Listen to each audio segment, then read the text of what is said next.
Welcome to our channel Easy and Deep Way। Continue करते हैं important MCQ की next series, जिसके अंदर हम असेसमेंट फॉर लर्निंग सब्जेक्ट में यूनिट 4 के अंदर बहुत ही इम्पोर्टेंट टॉपिक जो है नॉर्मल प्रोबेबिलिटी कर्व, इसको डिस्कस करेंगे। इससे पहले हमने यूनिट 4 के अंदर ही 3 वीडियो और प्रोवाइड करवाई है, जिसमें हमने पूरे के पूरे स्टैट्स को ऑलमोस्ट कवर कर दिया है। तो प्लीज़ आप उनको भी देखिए, इससे आपका ये पूरा का पूरा सब्जेक्ट और पूरा सिलेबस आप प्लेलिस्ट में जाके देखिए, आपको मिलेगा, सारा सिलेबस आपका कवर हो जाएगा। ठीक है, शुरू करते हैं फर्स्ट क्वेश्चन से।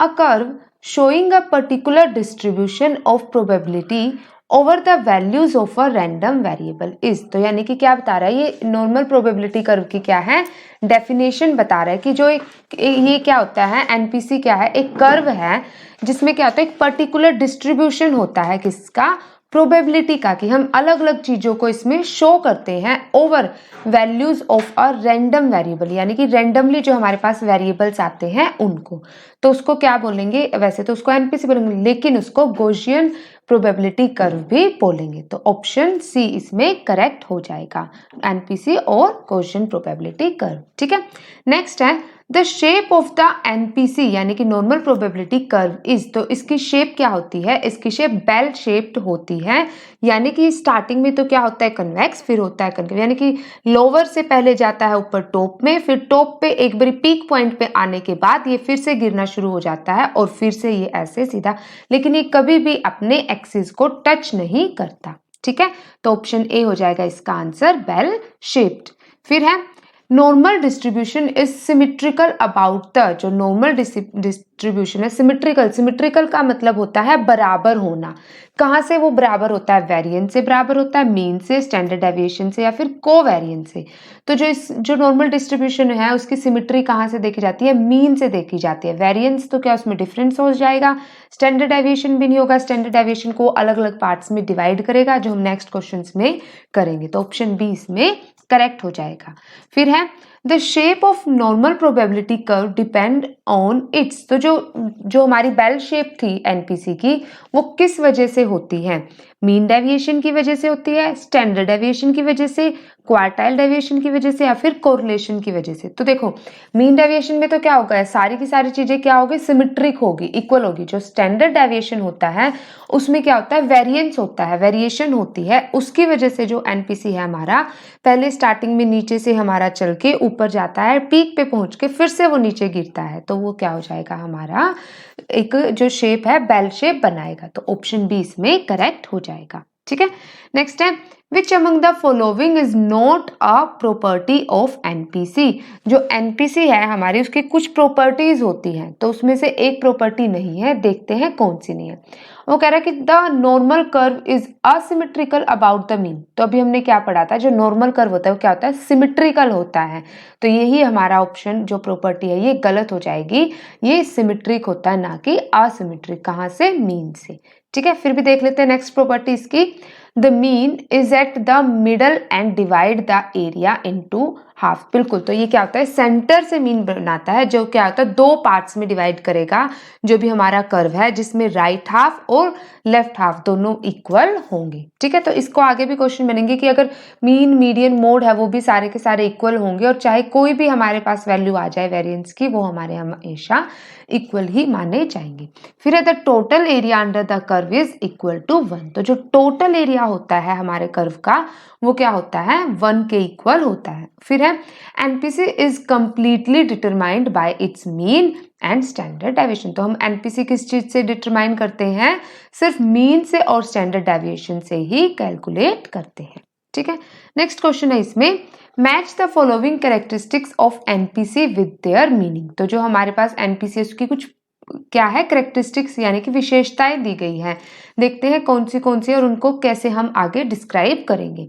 अब होता है बायलेटरली सिमेट्रिकल, तो बायलेटरली सिमेट्रिकल में क्या होता है कि जो राइट हैंड साइड है वो कंप्लीटली मैच करती है लेफ्ट हैंड साइड के कर्व से, क्योंकि वो बाइसेक्ट करती है बीच से। हमने अभी पढ़ा ना, मीडियन है, मीडियन सेंटर से बाइसेक्ट करता है, जिसमें right hand side left hand side दोनों क्या करेंगी, आपस में इक्वल हो जाएंगी, यानी कि मैच हो जाएंगी। तो ऑप्शन ए इसमें करेक्ट हो जाएगा। फिर है असिम्प्टोटिक। तो असिम्प्टोटिक का मतलब क्या होता है कि जो हमारा कर्व है वो माइनस इन्फिनिटी से चलता है और प्लस इन्फिनिटी तक चलता रहता है, इसका कोई अंत नहीं है। मतलब कह सकते हैं कि भी वो कभी भी हमारे एक्स एक्सिस को टच नहीं करेगा। ठीक है, तो ऑप्शन बी इसका क्या हो जाएगा, सेकंड करेक्ट। फिर है यूनिमोडल।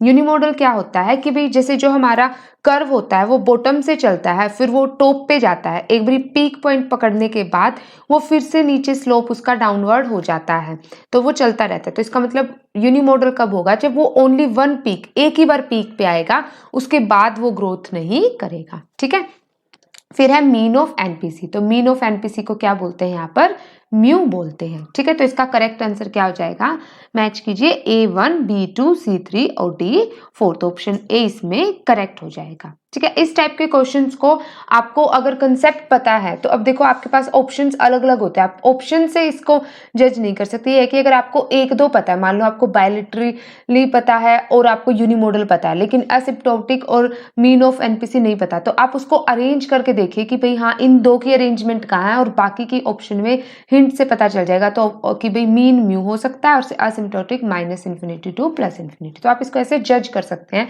इसके लिए आपको कोई एक या दो कंसेप्ट्स पता होने चाहिए।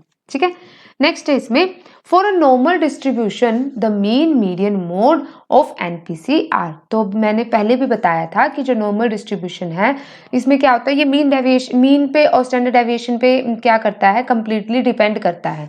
तो जब वो सेंटर से जाता है या कहीं से भी जाता है, तो जहां पर मीन मीडियन मोड होंगे वो सारे के सारे इक्वल होंगे, यानी कि अगर उनकी वैल्यू 0 है तो 0 रहेगी, 1 है तो वो 1 ही रहेगी। वैसे टोटल एरिया उसका क्या होता है, 1 के इक्वल होता है, ये भी हमने पढ़ा था। तो ऑप्शन ए इसमें करेक्ट हो जाएगा। ठीक है, डिफरेंट नहीं होंगे और ये लेस देन ग्रेटर देन तो बिल्कुल भी नहीं होंगे। नेक्स्ट है इसमें in standard normal distribution the value of mode is. तो अगर वो इक्वल है तो देखो अब टोटल एरिया उसका क्या होता है, 1 होता है, 2 से तो हो ही नहीं सकता, नॉट फिक्स्ड भी नहीं कह सकते हम। तो क्या होगा, जो स्टैंडर्ड नॉर्मल डिस्ट्रीब्यूशन है तो मोड की वैल्यू क्या 0 के इक्वल हो जाएगी। अगर मोड 0 होगा तो मीन भी 0 होगा और मीडियन भी 0 होगा। ठीक है, देखते हैं नेक्स्ट क्वेश्चन में in standard normal distribution the value of median is. तो ऑब्वियसली सी बात है, अगर हमारा मोड 0 है तो क्या होगा, मीडियन भी और मीन भी हमारा क्या हो जाएगा, 0 हो जाएगा। तो ऑप्शन बी इसमें क्या होगा, करेक्ट आंसर।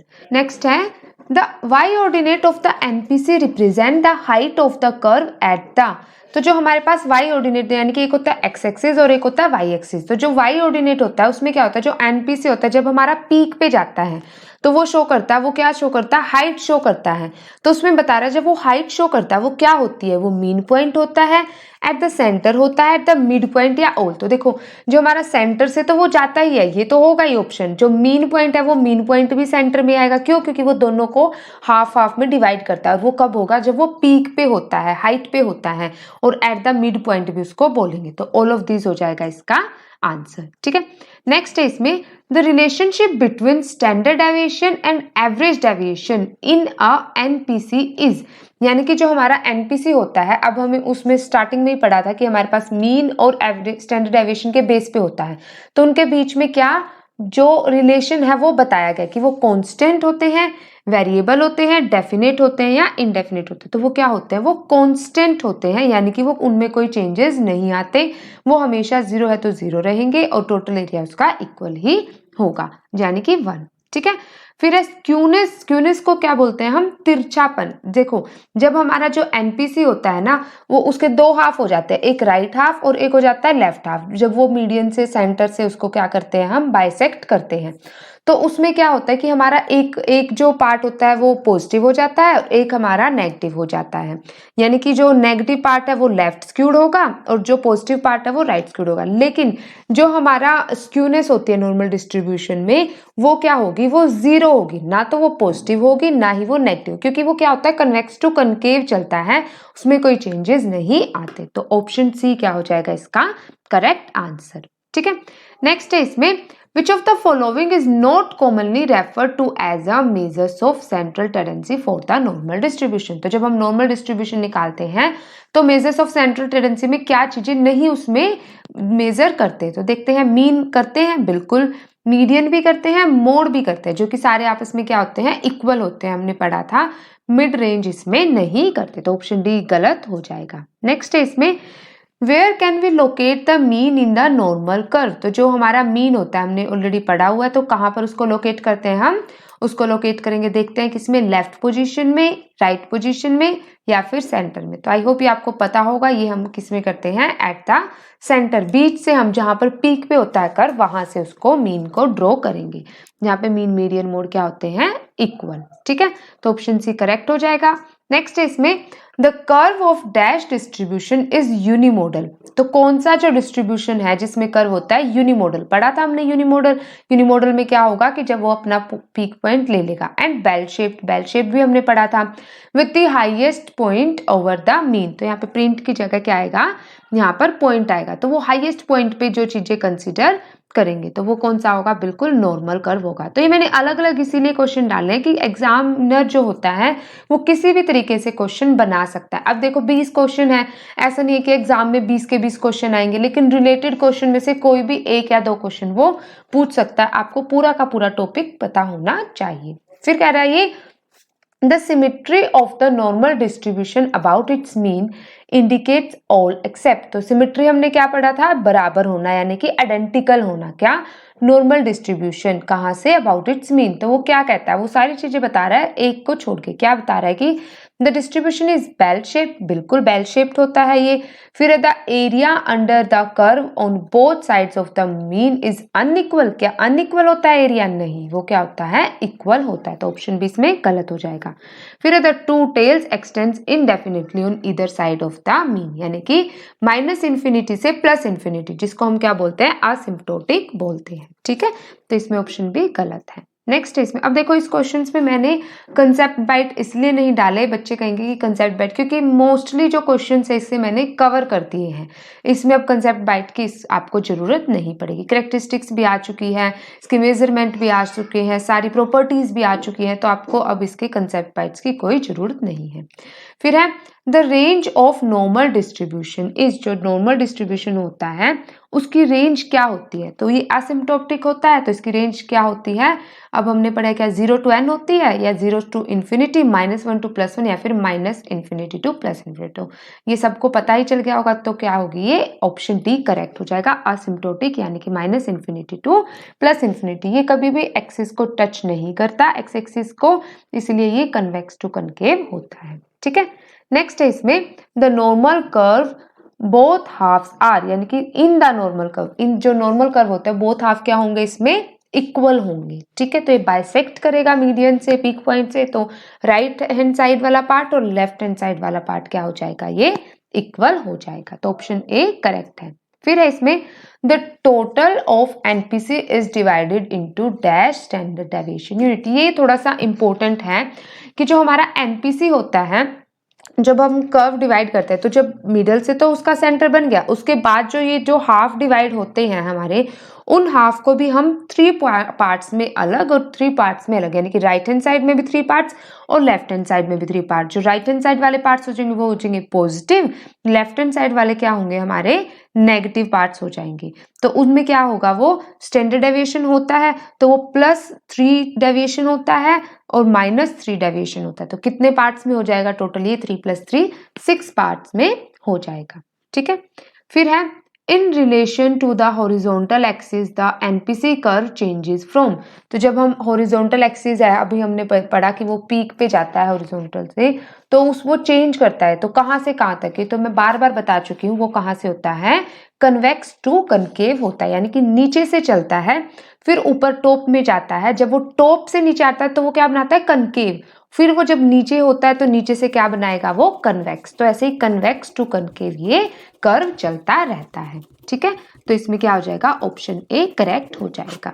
आई होप ये सारे के सारे क्वेश्चंस आपको समझ आए होंगे, तो प्लीज इन्हें सभी के साथ शेयर कीजिए और नेक्स्ट वीडियो की नोटिफिकेशन के लिए हमारे चैनल को सब्सक्राइब भी कीजिए। Thank you.